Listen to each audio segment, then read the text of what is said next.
Hello guys, രാവിലെ തന്നെ പല്ലും തേച്ച് കുറച്ച് വെള്ളം കുടിച്ച് നമ്മൾ സ്റ്റോർ റൂമിൽ പോയി തപ്പിയത് റോബസ്റ്റ് പോയി കേട്ടോ. ഭാഗ്യത്തിന് റോബസ്റ്റ് പോയി അവിടെ തന്നെ ഉണ്ട്. ഇന്ന് രാവിലെ തന്നെ ഇതകത്താക്കാന്ന് ഞാൻ അങ്ങ് വിചാരിച്ചു. കാരണം ഇന്ന് ഇവിടെ ദോശ എനിക്ക് ഇഷ്ടമില്ല. വേഗം തന്നെ കഴിച്ചിട്ട് വേണം നമുക്ക് അടുക്കളയിൽ പാത്രമൊക്കെ കഴുകാൻ. എൻ്റെ അമ്മ ഇപ്പൊ ചത്തേനെ തൊണ്ടേ കുടുങ്ങാണ്ടിരിക്കും കുറച്ച് വെള്ളം കൂടി അകത്താക്കി. അങ്ങനെ വെള്ളം കുടിച്ചിട്ട് നമ്മൾ പഴുതിന് തൊലിയെന്ന് ചാടണം. അതിനായി നമ്മൾ കൊനയിൽ വന്ന് നിന്നിട്ട് നല്ല ഉന്നം നോക്കി അപ്പുറത്തെ കണ്ടത്തിലേക്ക് ചാടുക. ഇനി നമ്മൾ അടുക്കളയിൽ പോയിട്ട് എല്ലാ പാത്രവും കഴുകി വെക്കേണ്ടതാണ്. ഇതിപ്പോ ഇനി എവിടുന്നാ തുടങ്ങുക? നമുക്ക് ഈ പാത്രത്തിൽ നിന്ന് തന്നെ തുടങ്ങാം. അങ്ങനെ എല്ലാ പാത്രവും പെട്ടെന്ന് തന്നെ കഴുകി ഞാൻ വെച്ചോട്ടോ.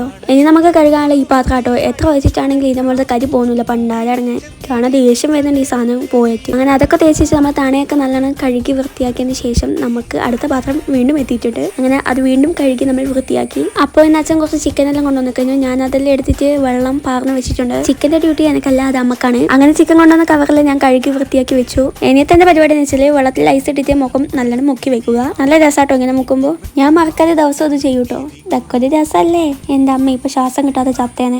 എനിക്ക് എന്തിന്റെ കേടാണാവോ.